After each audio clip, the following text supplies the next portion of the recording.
If you hear this on the phone, say these three words and hang up immediately. Your phone rings, you answer. The person on the other end says a certain phrase.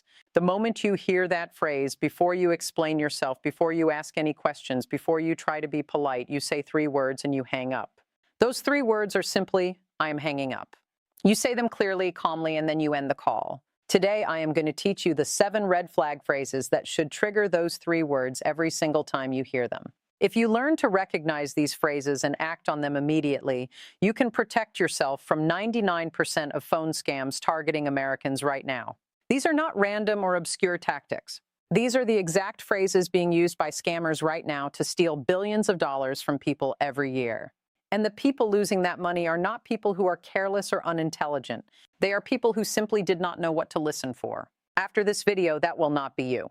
Before we get into the 7 phrases, hit subscribe right now because this channel is dedicated to protecting you and the people you love from exactly this kind of threat. Share this video with one family member or friend before this video ends because the person who needs this most might be someone who would never search for it on their own. Now let us get into it.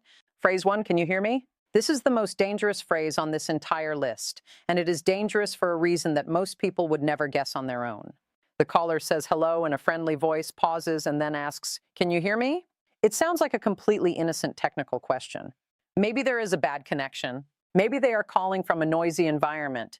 Your natural automatic polite response is to say yes, and that yes is exactly what they came for. Here is what happens next. Scammers record your voice saying yes. They now have an audio clip of you in your own voice saying the word yes. Then they use that recording in a completely different context. When a company calls to verify a transaction or a service and asks, do you approve this charge? Scammers play your recorded yes as though it is your real-time response to that question. Your voice, your yes, used to authorize something you never agreed to. The recording can also be used to create false authorization records that are extremely difficult to dispute after the fact because your voice is on the recording. So what do you do the moment you hear, can you hear me? You say those three words, I am hanging up. And then you do exactly that. You do not answer the question. You do not say yes or no or maybe or anything else because any answer you give could be clipped and repurposed. A real caller, a legitimate business, a doctor's office, your bank, your insurance company, they do not open with, can you hear me? They open with something like, hello, this is Sarah calling from Dr. Johnson's office to confirm your appointment tomorrow. They identify themselves immediately. They give you a reason for the call in the first sentence. The can you hear me opening is a trap and now you know it. Phrase 2, this is your final notice. This is your final notice before legal action. Final warning, last chance to respond. These phrases are designed to do one specific thing, and they are very good at doing it. They are designed to make you panic. When you hear final notice, your nervous system responds. Something urgent is happening. Something bad is about to occur if you do not act right now. That urgency is the entire point. A panicked person does not think clearly. A panicked person does not take the time to verify the caller's identity or call back on an official number. A panicked person responds immediately to whatever the caller asks for next. Here's the reality that stops the panic cold. Real companies and real government institutions do not deliver final notices over the phone. The IRS sends certified mail. Social Security sends official correspondence. Your bank sends written notices. A genuine legal proceeding involves official documents served through official channels.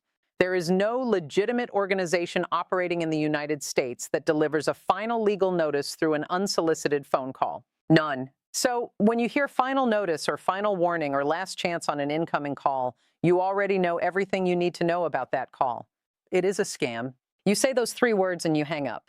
If there were a real issue with your taxes, your benefits, or any legal matter, you would have received an official written notice long before anyone called you. Phrase 3, your Social Security number has been suspended.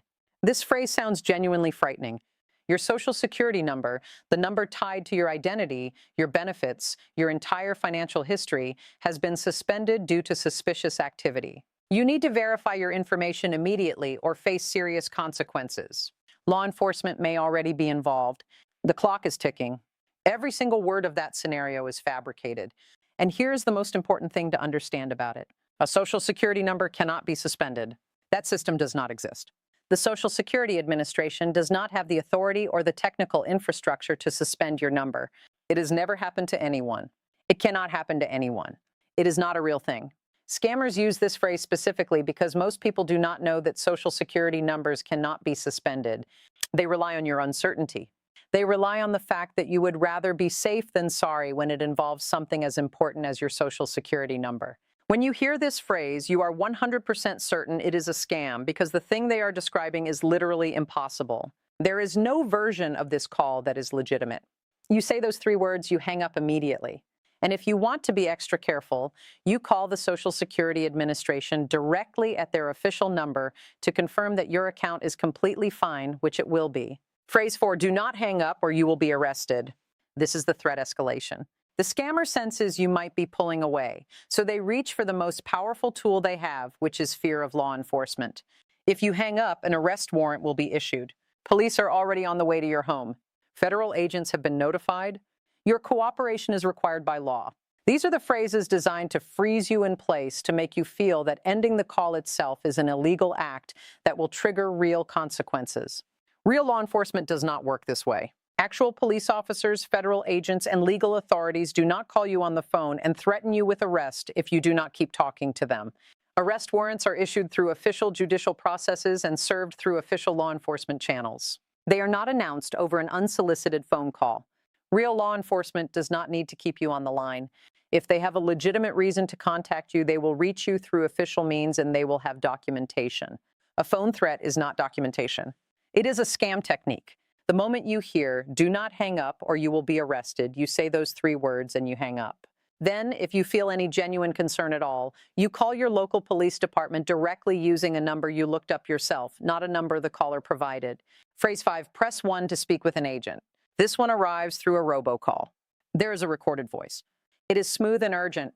It tells you there is an issue with your account, a problem with your insurance, a suspicious charge on your card, a situation that requires your immediate attention. All you have to do is press 1 to be connected with an agent who can help you resolve it right away. The moment you press 1, one of two things happens. Either you are connected to a live scammer who is going to spend the next several minutes extracting as much personal and financial information from you as possible, or you are connected to a premium rate phone line that begins charging you per minute without your knowledge. Neither outcome is good. Both are intentional. This is a robocall system, and it is built entirely around the hope that you will press that button. The recorded voice is the bait. Pressing 1 is the trap. Real companies that need to reach you about a genuine account issue do not do it through robocall systems that ask you to press a number to continue. If there is a real problem with your account at any institution, you can call them directly using the official number on the back of your card, on their official website, or on your official account statement. You never need to respond to an incoming robocall to resolve a legitimate issue. When you hear press 1, you hang up without pressing anything at all. You do not press 2 to be removed from the list either. That tells them the number is active and results in more calls. Phrase 6, we need to verify your information. The caller introduces themselves as being from your bank, your insurance provider, Medicare, a government agency, or any organization that sounds legitimate. And then they say, we just need to verify a few pieces of information for your security. Let me confirm your social security number. What are the last 4 digits of your credit card? Can you verify your date of birth and your mother's maiden name? They frame it as security. They frame it as protection. They make it sound like they are calling to help you. Here is the fundamental reality that exposes every version of this call. Real companies and real organizations that already have your account do not need to call you to get your information. They already have it. Your bank knows your account number. Your insurance company has your social security number on file. Medicare has your date of birth. They do not need you to read it back to them over an incoming phone call. The only entity that needs your information over the phone is an entity that does not already have it. And an entity that does not already have it is not the company they are claiming to be. You hang up and you call the organization directly using an official number you found yourself. You never give personal information to an incoming caller regardless of who they say they are. Phrase 7, you have won a prize. But first, the excitement arrives immediately. Congratulations, you have been selected. You have won $5,000, a vacation package, a gift card. Something wonderful has happened to you, and all you need to do is claim it. And then come the words that end it all. But first, you need to provide your bank account number for the deposit. You need to pay a small processing fee of $99 to receive your winnings. You need to verify your identity by providing your social security number. You need to cover the shipping and handling for your prize package. Real prizes and real winnings never require you to pay anything up front. Real lotteries, real contests, real sweepstakes do not ask the winner to pay a processing fee before receiving their prize. The model does not work that way. If you genuinely won something, it arrives. You do not have to pay to get it. The moment any prize announcement includes the words, "but first," followed by any financial request or personal information request, the prize is not real. The only thing real about that call is the scammer on the other end and the money they are trying to extract from you. You say those 3 words and you hang up. Now let me give you the golden rule that ties all 7 phrases together into a single protective habit. I call it the 3-second test. When you answer any call from a number you do not recognize, you listen for the first 3 seconds. In those 3 seconds, you are listening for specific signals, a robotic or recorded sounding voice. The words, "Can you hear me?" An instruction to press a number. The phrase, "final notice." Any expression of urgency or threat. If any of those signals appear in the first 3 seconds, the call is over. You say those 3 words and you hang up. You do not wait for more context. You do not give them a chance to explain. You do not try to determine whether this specific call might be the one exception. You hang up. The comparison that makes this clear is simple. A scammer opens with, "Can you hear me?" or "Press 1 for an important message," or "This is your final notice." A real caller opens with, "Hi, this is Sarah from Dr. Johnson's office. We are calling to confirm your appointment tomorrow at 2 in the afternoon." Real callers identify themselves by name and organization in the first sentence. They explain the reason for the call immediately. They do not ask for sensitive information. They do not create urgency. They do not threaten consequences for ending the call. When you hear the difference laid out that clearly, you realize you have always been able to recognize it. You just needed someone to tell you what to listen for. Let me tell you about William. William is 73 years old and lives in Michigan. He is sharp, careful, and cautious in most areas of his life. But one afternoon, his phone rang and a recorded voice said, "This is the Social Security Administration. Your Social Security number has been suspended due to suspicious activity associated with criminal investigations. Please press 1 to speak with an officer immediately to resolve this matter."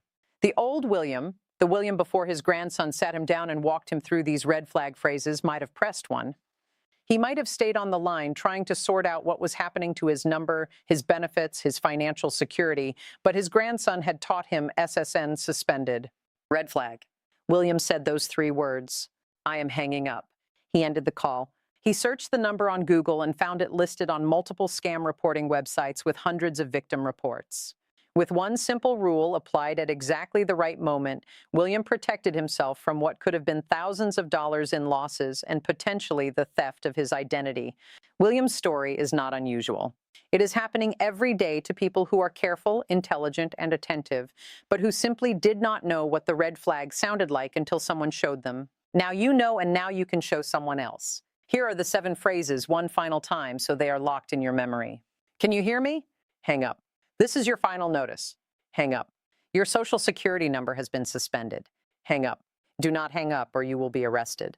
Hang up. Press 1 to speak with an agent. Hang up. We need to verify your information. Hang up. You have won a prize, but first hang up. In every case, those 3 words first. I am hanging up. And then you hang up. You now know something that could protect you or someone you love from losing everything to a phone call.